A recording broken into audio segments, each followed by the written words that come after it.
Everyone welcome to learner B. I am Shivani Chauhan. इस video में हम देखेंगे क्लास 7 जो इतिहास है उसका पार्ट 1 और ये जो है ना पार्ट 2 है इस चैप्टर का। इससे पहले हम पार्ट 1 देख चुके हैं और थोड़ा बड़ा चैप्टर है, अच्छे से एक्सप्लेन करने में टाइम लग जाता है ना, तो इसलिए तो ये चैप्टर है हमारा हजार वर्षों के दौरान हुए परिवर्तनों की पड़ताल। तो यानी कि लगभग 1000 साल पहले क्या क्या हुआ है हमारे देश में उसके बारे में हम इस चैप्टर में पढ़ रहे हैं। तो ये सब हम कवर कर चुके हैं। अब हम आगे का देखते हैं। नए सामाजिक और राजनीतिक समूह। नए सामाजिक क्या होता है? जो हमारे समाज में चल रहा होता है, राजनीति, हमारे देश की पॉलिटिक्स में उस समय पर क्या चल रहा था आज से लगभग 700 1000 साल पहले, वो हम देखेंगे। सन 700 और 750, 700 और 1750 के बीच के 1000 वर्षों का अध्ययन इतिहासकारों के आगे भारी चुनौती रखता है, मुख्य रूप से इसलिए कि इस पूरे काल में बड़े पैमाने पर अनेक तरह के परिवर्तन हुए। तो ये जो समय काल था ना, इस समय पर 700 से लेकर के 1750 के टाइम पर बहुत ज़्यादा परिवर्तन हमारे देश में हुए थे। इस काल में अलग अलग समय पर नई प्रौद्योगिकी के दर्शन होते हैं, जैसे सिंचाई में रहट प्रौद्योगिकी, यानी कि अलग अलग डेवलपमेंट्स हो रही थी हमारे देश में। जैसे सिंचाई में रहट का इस्तेमाल किया जा रहा था, कताई में चरखे का, और युद्ध में आग्ने यानी कि बारूद गोले का युद्ध में इस्तेमाल किया जाने लगा था। तो सिंचाई का और चरखे का और युद्ध में गोला बारूद का इस्तेमाल इस समय पर 700 से 1750 ईस्वी के समय पर होने लगा था। इस उपमहाद्वीप का मतलब मैंने इंडिया और काफ़ी सारे और देश जैसे पाकिस्तान और बांग्लादेश और नेपाल, भूटान, है ना, ये सब भी हमारे भारतीय उपमहाद्वीप में आते हैं। इस उपमहाद्वीप में नई तरह की खान पान भी आया। बाहर से बहुत सारा खाना पीने की चीज़ें हमारे देश में आई, जैसे कि आलू, मक्का, मिर्च, चाय और कॉफ़ी, ये सारी की सारी चीज़ें हमारे देश में आई। ध्यान रहे कि ये तमाम परिवर्तन, नई प्रौद्योगिकियाँ और फसलें उन लोगों के साथ आए जो नए विचार भी लेकर के आए। तो ये सारी की सारी चीज़ें उन लोगों के साथ आई जो अपने साथ काफ़ी सारे हमारे देश में नए विचार भी लेकर के आए। परिणाम स्वरूप यह काल आर्थिक, राजनीतिक, सामाजिक और सांस्कृतिक परिवर्तनों का भी काल है। तो बहुत ज़्यादा इसमें मतलब कल्चरल, एजुकेशनल, सोशल, है ना, हर तरीके के हमारे जीवन में परिवर्तन आ रहे थे। ये हम आगे के चैप्टर्स में देखेंगे। इस युग में लोगों की गतिशीलता, एक स्थान से दूसरे स्थान पर आना जाना बहुत बढ़ गया था। मतलब लोग एक जगह से दूसरी जगह काफ़ी ज़्यादा आने जाने लगे थे। अवसर की तलाश में लोगों के झुंड दूर दूर की यात्रा करते थे। अवसर की तलाश यानी कि कुछ भाई खाने पीने का इंतजाम हो जाए या फिर कुछ अच्छा करने को मिल जाए, अच्छा व्यापार मिल जाए, तो लोग इधर जगह एक जगह से दूसरी जगह जाते थे। इस उपमहाद्वीप में अपार संपदा और अपना भाग्य गढ़ने के लिए अपार संभावनाएं मौजूद थी। हमारा देश पहले का अमेरिका था कि पूरी दुनिया से लोग आकर के यहाँ बसना चाहते थे। इस काल में जिन समुदायों का महत्व बढ़ा उनमें से एक समुदाय था राजपूत। अब देखो ये है, ये बहुत इंपॉर्टेंट पिक्चर है। क्या है? ये रहट है। इसको हम लोग इंग्लिश में बोलते हैं पर्शियन व्हील। हिंदी में तो रहट बोलते हैं और इंग्लिश में बोलते हैं पर्शियन व्हील। ये कुएं में से बेसिकली पानी निकालने के काम आया करता था। तो इस समय पर 700 से लेकर के 750 के टाइम पर किस किस का महत्व देश में बढ़ा? इसमें जो हमारे देश में राजपूत हैं, राजपुत्र अर्थात राजा का पुत्र, राजपुत्र यानी कि राजा का पुत्र, तो इससे शब्द निकला राजपूत। तो 8वीं से यानी कि 8वीं से 14वीं सदी तक यह नाम आमतौर पर योद्धाओं के समूह के लिए भी के लिए प्रयुक्त होता था जो क्षत्रिय वर्ण के होने का दावा करते थे। योद्धा जो लड़ाई में भाग लेते थे वो क्या होते थे? क्षत्रिय वर्ण के होते थे। राजपूत शब्द के अंतर्गत केवल राजा और सामंत वर्ग ही नहीं बल्कि वे सेनापति और सैनिक भी आते थे जो पूरे उपमहाद्वीप में अलग अलग शासकों की सेनाओं में सेवारत थे। तो यानी सोल्जर्स, जैसे कि आज के समय पे राजपूत अगर पहले के वर्ण व्यवस्था के हिसाब से करें, जो देश के लिए लड़ाई लड़ रहे हैं, सेना में हैं, वो राजपूत हुए उस समय के। कवि, अब तो खैर बर्थ के हिसाब से हो गया सब कुछ। कवि और चारण राजपूतों की आचार संहिता प्रबल पराक्रम और स्वामी भक्ति का गुणगान करते हैं। तो राजपूतों के बारे में मतलब कि बड़े ब्रेव होते हैं और बहुत ही ज़्यादा लॉयल होते हैं, इस तरीके की बातें फेमस हैं। इस युग में राजनीतिक दृष्टि से महत्व हासिल करने के अवसर का लाभ मराठा, सिख, जाट, अहोम, कायस्थ लिखा करते हैं लिपियों में, है ना, आदि समूहों ने उठाया। मतलब इस समय पे ये जो मराठा, सिख, जाट, अहोम, कायस्थ, ये सब काफ़ी आगे आने लगे। इस पूरे काल के दौरान क्रमशः जंगलों की भी बहुत कटाई हो रही थी और खेती के इलाके बढ़ रहे थे। कुछ क्षेत्रों में यह परिवर्तन अन्य क्षेत्रों की अपेक्षा अधिक तेजी से और पूरे तौर पर हुआ। तो कहीं पर ज़्यादा जंगल कट रहे थे और ज़्यादा खेती हो रही थी, कहीं पर कम भी हो रही थी। पर्यावास, पर्यावास का मतलब होता है एक जगह का रहने वाला अपनी मतलब दूसरी जगह पर चला जाए, माइग्रेशन इंग्लिश में बोलते हैं। पर्यावास में परिवर्तन के कारण कई वनवासियों को मजबूर होकर अपना स्थान छोड़ना पड़ा। कुछ और वनवासी जमीन की जुताई करने लगे और कृषक बन गए। पर बहुत बदलाव आ रहे थे, जंगल काट रहे थे लोग, तो खेती हो रही थी और जंगलों में सॉरी जंगल में रहने वाले लोग इधर उधर जा रहे थे। कृषकों को ये नए समूह क्षेत्रीय बाजार, मुखियों, पुजारियों, मठों और मंदिरों से प्रभावित होने लगे। तो आसपास के मंदिर, पुजारी, मुखिया मतलब अलग अलग लोग काफ़ी ज़्यादा इनसे प्रभावित होने लगे। वे बड़े और जटिल समाजों के अंग बन गए। उन्हें कर चुकाने पड़ते थे और स्थानीय मालिक वर्ग के की बेगार करनी पड़ती थी। तो जो कृषक थे बेचारे या फिर जो जंगलों से आए थे वो बेगार, बेगार का मतलब होता है बिना पैसे के काम करना पड़ता था और अलग अलग उन्हें जातियों में बांट दिया गया। परिणाम स्वरूप किसानों के बीच आर्थिक और सामाजिक अंतर उभरने लगे। तो कुछ किसान तो बहुत ज़्यादा अमीर होने लगे, कुछ गरीब होने लगे। कुछ के पास ज़्यादा उपजाऊ ज़मीन होती, कुछ लोग मवेशी भी पालते और कुछ लोग खेती से खाली समय में दस्तकारी आदि के भी काम करते। मतलब कुछ के पास ज़्यादा ज़मीन होती तो भाई खेती करते, कुछ लोगों के पास कम ज़मीन होती तो फिर वो मवेशी यानी कि जानवर, गाय भैंस पाला करते और कुछ दूसरे काम जैसे कि है ना, काफ़ी सारे जैसे टोकरियाँ बनाना, इस तरीके के काम भी करने लगते। जैसे जैसे समाज में अंतर बढ़ने लगा, लोग जातियों और उपजातियों में बांटे जाने लगे और उनकी पृष्ठभूमि और व्यवसाय के आधार पर उन्हें समाज में ऊंचा या नीचा दर्जा दिया जाने लगा। तो जो समाज की व्यवस्था है, जाति प्रथा है, ये लोगों की व्यवसाय, उनके ऑक्यूपेशन के हिसाब से बांटी जाने लगी थी। जो ज़्यादा पैसा कमाता था उसको ऊंची पोजीशन दे दी और जो कम कमाता था उसको नीची। ये दर्जे स्थायी नहीं थे। किसी जाति विशेष के सदस्य के हाथ में जितनी सत्ता, प्रभाव और संसाधनों का नियंत्रण है, इसके आधार पर उसके दर्जे बदलते रहे। तो किसके पास कितनी पावर है, कितना पैसा है, उस हिसाब से जातियों के डिविजन्स होने लगे थे। एक ही जाति का किसी क्षेत्र में कोई दर्जा हो सकता है और किसी अन्य क्षेत्र में कोई और। तो किसी एक क्षेत्र में कोई जाति ऊंची हो सकती है तो दूसरे में वो नीची भी हो सकती है। अपने सदस्यों के व्यवहार का नियंत्रण करने के लिए जातियां स्वयं अपने अपने नियम भी बनाती थीं। इन नियमों का पालन जाति के बड़े बुजुर्ग एक ही साथ करवाते थे कि एक सभा करवाती थी, जिसे कुछ इलाकों में जाति पंचायत कहा जाने लगा। तो जाति पंचायत की भाई तो हमारी जाति के लोग हो तो तुम्हें इस तरीके से काम और इस तरीके से तुम्हारा रवैया होना चाहिए, तो वो जाति पंचायत हो गई।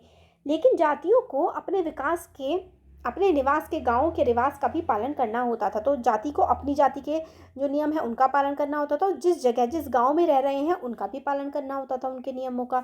इसके अलावा कई गांव पर मुखियाओं का शासन होता था। मिल मिलाकर वे किसी राज्य की एक छोटी इकाई पर होते थे, तो एक राज्य की तरह वो अपना काम चलाया करते थे। क्षेत्र और राज्य, इलाके और बड़े बड़े राज्य कौन से बने? चोल्स के बारे में हम लोग पढ़ेंगे चैप्टर 2 में, फिर तुगलक के बारे में चैप्टर 3 में, मुगल्स के बारे में 4 में। जैसे बड़े बड़े राज्यों के अंतर्गत कई सारे क्षेत्र आ जाते थे। दिल्ली के सुल्तान गियासुद्दीन बलबन, गियासुद्दीन ऐसे करके, गियासुद्दीन इंग्लिश में लिखेंगे तो गियासुद्दीन बलबन, या फिर आप बलबन एम्पायर भी कह सकते हैं। बलबन साम्राज्य की स्थापना हो गई थी 1266 से लेकर के 1287, 1200 है ना, इससे हमारा चला इस समय तक की प्रशंसा में एक संस्कृत प्रशस्ति का मतलब होता है इन द प्रेज ऑफ, इनकी तारीफ में, बलबन की तारीफ में प्रशस्ति लिखी गई है। चैप्टर 2 में देखेंगे। में एक विशाल साम्राज्य का शासक इसको बताया जाता है, जो पूर्व बंगाल को पहले गौड़ कहा जाता था। गौड़ से लेकर पश्चिम में अफगानिस्तान, मतलब बंगाल से जो बलबन था ये ऐसे बंगाल से लेकर के अफगानिस्तान तक कहते हैं इसका राज्य हुआ करता था। आंध्र प्रदेश, केरल, कर्नाटक, महाराष्ट्र, गुजरात, मतलब आप समझो कि पूरा का पूरा देश बलबन के राज्य में, ये पूरा देश जो है हमारा बलबन के राज्य में आ गया था। ऐसा हमें प्रशस्ति में देखने को मिलता है। अलग अलग सेना के आगे, मतलब सब उसके आगे झुक गए थे। मानचित्र मिस्र के शिहाबुद्दीन उमरी द्वारा रचित मसालिक अल अबसर फी माफालिक, ये जो है ना, ये मतलब उनके ये हमें बात देखने को मिलती है। तो कहाँ पर उसका राज्य था? सिविस्तान, उच्च, मुल्तान, कलानौर, लाहौर, समाना, ये सारे के सारे जो बलबन का इलाका शामिल था। इतने सारे एरियाज पे बलबन ने ऑलमोस्ट पूरे देश पे राज किया था। और इसलिए क्या होता था, जो सैनिक थे आदि भिन्न भिन्न क्षेत्रों के लोग सेना के आगे पलायन कर जाते थे। तो सेना के साथ साथ एक इंसान दूसरी जगह, मतलब एक जगह से दूसरी जगह लोग मूव करते रहते थे। इतिहासकार विजय अभियान के इस दावों को अतिशयोक्तिपूर्ण मानते हैं। तो इतिहासकार कहते हैं कि जो ये इतनी ज़्यादा जीत की होंगी बलबन ने, शायद ना की हो, ऐसे ही किसी राइटर ने अतिशयोक्ति ज़्यादा बढ़ा चढ़ा कर लिख दिया हो। पॉसिबिलिटी है, राजा महाराजा ऐसा किया करते थे, अपने बारे में बढ़ा चढ़ा कर लिखवाते थे। साथ ही वे यह समझने की कोशिश में भी लगे रहते हैं कि शासक लोग उस महाद्वीप के भिन्न भिन्न भागों पर अपने अधिकार का उल्लेख क्यों करते रहते हैं, वे क्यों अपने अधिकार के बारे में बताते हैं। तो सन 1318 में कवि अमीर खुसरो ने इस बात पर गौर किया था कि इस देश के हर क्षेत्र की एक अलग भाषा है। तो अमीर खुसरो बताते हैं कि हमारे देश में अलग अलग क्षेत्रों में अलग अलग भाषाएं बोली जाती हैं। सिंधी, लाहौरी, कश्मीरी, द्वार समुद्री यानी कि दक्षिण कर्नाटक। यूपीएससी में क्वेश्चन आया था कि द्वार समुद्र कौन सा इलाका है, और उसी अगर हमें पता होता कि द्वार समुद्र कर्नाटक का इलाका है, उसी से हमारा पूरा क्वेश्चन ठीक हो जाता। वो तेलंगानी भाषा आंध्र प्रदेश, गुजरी गुजरात में, और मारवाड़ी गौड़ी बंगाल में, और अवधी उत्तर प्रदेश में, हिंदावी दिल्ली के आसपास। तो अमीर खुसरो ने आगे बताया कि ये सारी भाषाएं तो बोली जाती हैं, और एक भाषा है संस्कृत नाम की, जिसे सिर्फ और सिर्फ ब्राह्मण जानते हैं, आम जनता उसको नहीं जानती। ये है। तो सन 700 तक कई क्षेत्रों के अपने अपने भौगोलिक आयाम तय हो चुके थे, और उनकी अपनी भाषा तथा सांस्कृतिक विशेषताएं स्पष्ट हो गई थी। अध्याय 9 में आपको इनके बारे में अधिक जानकारी मिलेगी। तो कैसी कैसी संस्कृति है, कौन सी भाषा बोलेंगे, तो मतलब काफ़ी ज़्यादा डिफाइंड हो गया था कि इस एरिया के लोग यही भाषा का इस्तेमाल करेंगे, यही भाषा में बात करेंगे। ये क्षेत्र विशेष शासक राजवंशों से जुड़े हुए थे, अलग अलग एरियाज। इन राज्यों के बीच काफ़ी टकराव, मतलब आसपास के इलाकों में एक दूसरे से लड़ाइयाँ भी होती रहती थी। कभी कभी चोल, खलजी, तुगलक और मुगल जैसे राजवंश अनेक क्षेत्रों में फैला एक विशाल साम्राज्य भी खड़ा कर लेते थे। तो मतलब चोल्स हो गए, चोल्स ने भी बहुत बड़ा राज्य बना लिया था अपना, और खलजी, तुगलक, मुगल, उन्होंने बहुत ऑलमोस्ट पूरे पूरे देश पे राज किया है। तो इन सब के बारे में हम आगे के उसमें पढ़ेंगे। खलजी और मुगल वंश के शासक कितनी अवधि तक चले, है ना, ये सब भी हम आगे चैप्टर्स में देखेंगे। 18वीं सदी में मुगल शासन का पतन हो गया, और उसके बाद फलस्वरूप काफ़ी सारे क्षेत्रीय राज्य भी उभरने लगे, आगे के चैप्टर में देखेंगे। लेकिन वर्षों में जो सर्व क्षेत्रीय साम्राज्यों का शासन चल पड़ा था, उससे क्षेत्रों की प्रकृति बदल गई थी। उन पर कई छोटे बड़े राज्यों का शासन चलता था, और उन राज्यों की बहुत सी बातें इस उपमहाद्वीप के अधिकतर भाग पर फैले इन क्षेत्रों को विरासत में मिली थी। तो मतलब एक बड़े राज्य का किसी दूसरे पर वो रहता था, कंट्रोल टाइप का रहता था, और इस बड़े राज्य का छोटे पर काफ़ी ज़्यादा इन्फ्लुएंस भी रहता था, चीज़ों का असर पड़ता है आपके आसपास का। इस तथ्य का पता हमें उन कई परंपराओं से लगता है जो इन क्षेत्रों में उभरी हैं। इन परंपराओं में कुछ एक दूसरी से भिन्न और कुछ एक दूसरे के समान है, क्योंकि अपने आसपास के एरियाज का फर्क पड़ता है, तो कुछ परंपराएं आसपास एक जैसी हो जाती हैं, कुछ एक दूसरे से अलग भी हो जाती हैं। ऐसी परंपराएं हमें प्रशासन, अर्थव्यवस्था के प्रबंध, उच्च संस्कृति तथा भाषा के संदर्भ में मिलती है। सन 1700 की भाषा भी कई बार काफ़ी मिलती जुलती है। प्रशासन, किस तरीके से राज्य में कानून बनाए जाएंगे, कानून चलेंगे, वो भी हमें कई बार सिमिलैरिटी देखने को मिलती है। और कई बार हम हज़ारों वर्षों में देखेंगे कि एक दूसरे से कटकर भी मतलब अलग नहीं हो पाते। हालांकि उनके चरित्र की अपनी विशिष्टताएं बनी रहती हैं, मगर समन्वय की सर्व क्षेत्रीय ताकतों का प्रभाव उन पर भी पड़ा है। तो बहुत इलाके जो अलग थलग भी हैं, उन पर भी बहुत ज़्यादा असर पड़ा है बड़े बड़े राज्यों का। पुराने और नए धर्म, पुराने धर्म भी आए और नए भी रहे, है ना। तो इतिहास के जिन हजार वर्षों की पड़ताल हम कर रहे हैं, इनके दौरान धार्मिक परंपराओं में बड़े परिवर्तन आए। दैविक तत्व में लोगों की आस्था कभी कभी बिल्कुल ही व्यक्ति स्तर पर होती, मगर आमतौर पर इस आस्था का स्वरूप सामूहिक होता था। व्यक्तिगत कई बार तो मतलब भगवान से व्यक्तिगत तौर पर, जैसे कि लोग जैसे योग में, है ना, कि भाई एक इंसान ईश्वर से जुड़ा है, कई बार पूरा समूह मिलकर के ईश्वर से जुड़ा है। किसी दैविक तत्व में सामूहिक आस्था यानी धर्म प्राय है स्थानीय समुदायों के सामाजिक और आर्थिक संगठन से संबंधित होती थी। जैसे जैसे इन समुदायों का सामाजिक संसार बदलता गया, वैसे ही उनकी आस्थाएं भी परिवर्तन में आती गई। तो मतलब जैसे जैसे हम लोग पहले सपोज करिए इस राज्य का कोई एक धर्म का राजा था, सपोज करिए बौद्ध धर्म का था, तो बौद्ध धर्म का ज़्यादा प्रसार होगा। हिंदू राजा है तो हिंदू धर्म का होगा, मुस्लिम राजा है तो मुस्लिम धर्म का होगा। तो जिस एरिया में रह रहे थे लोग, उसके आसपास के एरियाज में जिस तरीके के धर्म को फॉलो किया जा रहा था, हर चीज़ का असर पड़ता है। तो इस तरीके से धर्म भी समय समय के साथ काफ़ी बदलता गया। आज हम जो हिंदू धर्म कहते हैं, उसमें भी इस युग में महत्वपूर्ण बदलाव आए। इन परिवर्तनों में से कुछ थे, नए देवी देवताओं की पूजा आरंभ हो गई, राजाओं द्वारा बड़े बड़े मंदिर बनवाए गए, और ब्राह्मणों का महत्व भी काफ़ी ज़्यादा बढ़ गया था। संस्कृत ग्रंथों के ज्ञान के कारण समाज में ब्राह्मणों का काफ़ी ज़्यादा आदर होने लगा, और वो इनके संरक्षक बन गए, प्रोटेक्टर बन गए कि भाई जो है संस्कृत के जो लैंग्वेज है और इसके जो धर्म ग्रंथ हैं उसकी ये पंडित ही प्रोटेक्शन करेंगे। और नए नए शासक जो स्वयं प्रतिष्ठा की चाह में थे, इन संरक्षकों का समर्थन होने के कारण समाज में इनका दबदबा और भी बढ़ गया। तो राजा भी जो है काफ़ी सपोर्ट करते थे पंडितों को, तो ये और ज़्यादा फेमस हो गए लोगों के बीच। इस युग में काफ़ी महत्वपूर्ण परिवर्तन भक्ति की अवधारणा के रूप में आया। इसमें ईश्वर की कल्पना एक ऐसे प्रेमेल इष्ट देवी देवता के रूप में की गई जिस तक पुजारियों की विदश कर्मकांड के बिना भी ही भक्त स्वयं पहुंच सके। तो मतलब इस तरीके के जैसे कर्मकांड करवाओ, ये पूजा करवाओ पंडित, तभी आप भगवान तक पहुंच सकते हैं। तो भक्ति मूवमेंट चला। इस चैप्टर में हम इस बुक में ही हम लास्ट के चैप्टर्स में देखेंगे कि एक इंसान ईश्वर की भक्ति में खुद ही लीन होकर के ईश्वर तक पहुंच सकता है, उसे किसी पुजारी की ज़रूरत नहीं है। ये आस्था भी डेवलप हुई। इस विषय में आगे देखेंगे 8 चैप्टर में। यही वह युग था जिसे उपमहाद्वीप में काफ़ी नए नए धर्म आए। कुरान शरीफ का जो संदेश है वो भारत में पहल 7th सेंचुरी में जो व्यापारी आते थे, अरब ट्रेडर्स आते थे, उनके द्वारा फैलाया गया। फिर उसके बाद मुसलमान कुरान शरीफ को अपना धर्म ग्रंथ मानते हैं। केवल एक ईश्वर अल्लाह की सत्ता को वो स्वीकार करते हैं। वो कहते हैं मुसलमान कि एक ही ईश्वर है जिसको अल्लाह कहते हैं, जिसका प्रेम, करुणा और उदारता अपने में आस्था रखने वाले हर व्यक्ति को गले लगाता है, चाहे उस व्यक्ति की सामाजिक पृष्ठभूमि कुछ भी हो। तो कुरान में ये लिखा है इंसान गरीब है, अमीर है, अगर वो अल्लाह की पूजा करेगा, भक्ति करेगा, तो उसे ईश्वर अपने पास बुलाएंगे, मतलब ईश्वर उस पर कृपा करेंगे। इस तरीके की बात कुरान में कही गई है। कई शासक इस्लाम और अपने विद्वान धर्मशास्त्रियों और न्यायशास्त्रियों अर्थात उलेमा को संरक्षण देते थे।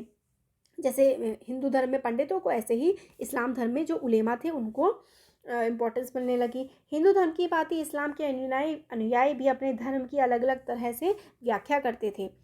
मुसलमानों में कुछ शिया थे जो पैगंबर साहब के दामाद अली को मुसलमानों के विधि सम्मत नेता मानते थे। तो कुछ लोग ऐसे थे जो पैगंबर साहब की मृत्यु के बाद जब उनके जो दामाद थे अली, तो उन्होंने कहा कि भाई हम अली को मानेंगे। तो अली को जो मानने लगे, पैगंबर साहब के जो दामाद अली थे, उनको जो लोग अपना आगे गुरु मानने लगे, उनको कहा जाने लगा शिया। और कुछ सुन्नी थे जो खलीफाओं में विश्वास करते थे। आज मतलब शिया कम होते हैं, शिया मुसलमान कम होते हैं, सुन्नी काफ़ी ज़्यादा होते हैं, इसलिए खलीफा की काफ़ी ज़्यादा इंपॉर्टेंस हो गई थी। इस्लाम के आरंभिक दौर में इस धर्म का नेतृत्व करने वाले खलीफा कहलाते थे और आगे भी ऐसी परंपरा चलती रही। इस्लामी न्याय सिद्धांत, विशेषकर भारत में हनाफी और शनाफी ऐसे सिद्धांत हैं। तो हनाफी शनाफी लॉज हैं इस्लाम धर्म के। इनकी विभिन्न परंपराएं भी काफ़ी महत्वपूर्ण थी और काफ़ी अंतर भी इनमें आने लगा था। ऐसे ही धर्म संस्थाओं तथा रहस्यवादी विचारों को लेकर विभिन्नताएं देखने को मिलती हैं। तो अलग अलग विभिन्नताएं, अलग अलग मान्यताएं हर धर्म में फैलने लगी थी। तो देखिए इतिहास जो है वो घड़ी, पन्नों, कैलेंडर के हिसाब से नहीं चलता है, बल्कि इतिहास तो हम लोग जो सामाजिक आर्थिक चीज़ों में जो बदलाव आता है उसके हिसाब से हम अपने इतिहास को पढ़ते हैं। ये दिखाता है कि विचारों और विश्वासों में कितना स्थायित्व है, कि हमारे विचार और हमारे विश्वास ये कितने एक जैसे हैं या फिर कितने बदल रहे हैं। यदि अतीत को समान विशेषता रखने वाले कुछ बड़े बड़े हिस्से युगों या कालों में बांट दिया जाए तो समय का अध्ययन कुछ आसान हो जाए। तो अलग अलग, क्योंकि कैसे कैसे पढ़ोगे, तो बड़े बड़े कालों में, जैसे कि कुछ भारत के या फिर अंग्रेज़ों ने इंडिया की हिस्ट्री को बांटा हिंदू, मुसलमान या फिर ब्रिटिश में, बट ये विभाजन धर्म के आधार पर है और ये सही नहीं है, क्योंकि पूरे देश में हर समय सिर्फ मुसलमान राजाओं का शासन हो ऐसा भी नहीं था, या सिर्फ हिंदुओं का हो या फिर सिर्फ ब्रिटिश का हो, मतलब एक मिक्सचर रहा है ना। तो धर्म के आधार पर बांटना तो सही नहीं रहा। तो कुछ लोग सोचते हैं कि भाई किस संस्कृति, अर्थव्यवस्था, समाज में कैसे बदलाव हुए होंगे, उसके हिसाब से भी हम लोग इसको बांट सकते हैं। तो इस काल विभाजन में आज हम बहुत जो वही ना हिंदू मुस्लिम और ब्रिटिश, ये जो है लोग आजकल हिस्टोरियंस इसमें विश्वास नहीं करते। अधिकतर इतिहासकार आर्थिक तथा सामाजिक कारकों के आधार पर ही अतीत के विभिन्न खंडों की विशेषताएं तय करते हैं। तो भाई समाज में कैसे बदलाव आया, कैसे हम लोगों का इकोनॉमिक, सोशल, पॉलिटिकल चीज़ें बदली, उसके हिसाब से हमारे हिस्टोरियंस, हमारे इतिहासकार समयकाल को बांटने की कोशिश करते हैं। पिछले साल हमने इतिहास में प्राचीन के बारे में पढ़ा था, जैसे कि शिकारी संग्रह जो आदि मानव थे उनके बारे में हमने पढ़ा था। फिर कैसे खेती हुई, कैसे गांव शहर बसे, इनके बारे में पढ़ा। इस साल हम लोग मध्यकालीन भारत के बारे में पढ़ेंगे। इससे आपको कृषक समाज में जो विस्तार हुआ और जो क्षेत्रीय और सामाजिक राज्यों के उदय हुए, अलग अलग राजा आए, फिर वो उनका पतन हो गया, किस तरीके से ग्रामवासी रहते थे, वनवासी कैसे रहते थे, और जो धर्म थे उनमें किस तरीके से अलग अलग जो धर्म थे, हिंदू धर्म, इस्लाम धर्म, इनमें कैसे बदलाव हुआ, बाहर से कौन से नए धर्म आए, इनके बारे में हम इस आगे की इस पूरी बुक में पढ़ेंगे। भारत के इतिहास के ये 1000 साल अनेक बदलावों के साक्षी रहे। आखिर 16वीं और 18वीं शताब्दियाँ 8वीं या 11वीं शताब्दियों से काफ़ी भिन्न थी। तो देखिए, जो छठी 7वीं शताब्दी है या फिर जो आज की 21st सेंचुरी है, कितना समय में बदलाव आ गया। पहले बैलगाड़ियाँ चलती थी और अब तो एरोप्लेन चलते हैं, है ना। तो समय में बदलाव आता है। तो मध्यकाल की तुलना प्रायः आधुनिक काल से की जाती है, जो मॉडर्न हिस्ट्री से। आधुनिकता के साथ साथ उन्नति, बौद्धिक मतलब इंटेलेक्चुअल लेवल, लोग पढ़ने लिखने लगे और काफ़ी ज़्यादा मतलब चीज़ें बदलने लगी, बिजली आ गई। तो मध्यकालीन को काफ़ी ज़्यादा रूढ़िवादी, मतलब काफ़ी बांधने वाला इंसान को समझा जाता है। सबसे बड़ा बदलाव क्या आया है, विमेन एजुकेशन, औरतों को पढ़ने लिखने का अधिकार होने लगा है। आज से 100 साल पहले नहीं होता था। इन 1000 वर्षों के दौरान उपमहाद्वीप के समाजों में प्रायः परिवर्तन आते रहे और कई क्षेत्रों की अर्थव्यवस्था तो इतनी समृद्ध हो गई, तो देश में बदलाव आते रहे। कई एरिया तो बहुत ही ज़्यादा पैसे वाले हो गए कि यूरोप के व्यापारी कंपनियों को भी आकर्षित करना आरंभ कर दिया। तो यूरोप से अलग अलग जो है व्यापारी कंपनियां आने लगी और फिर देश को गुलाम बना लिया। इस पुस्तक में हम लोग यही सब ऐतिहासिक चीज़ों के बारे में पढ़ेंगे कि 1000 वर्षों में किस तरीके से देश और दुनिया में बदलाव हुआ है। और आज अपने आसपास की दुनिया पर नज़र डालकर भी यह देखें कि क्या और कुछ बदल रहा है। क्या आज से 10 साल पहले जो था, क्या आज भी वही है। इंटरनेट नहीं चलता था 10 साल पहले देश में हमारे, बहुत मुश्किल से कुछ नहीं होता था। और अब देखो, है ना। और ऐसे फ़ोन्स जिस पे शायद आज आप वीडियो देख रहे हैं, ये कुछ साल पहले ही आए हैं। तो ये चैप्टर हमारा हो गया है कंप्लीट। अच्छा लगा है तो बताइएगा। सारे के सारे चैप्टर हम हिंदी में भी फिर कवर कर देंगे। Thank you.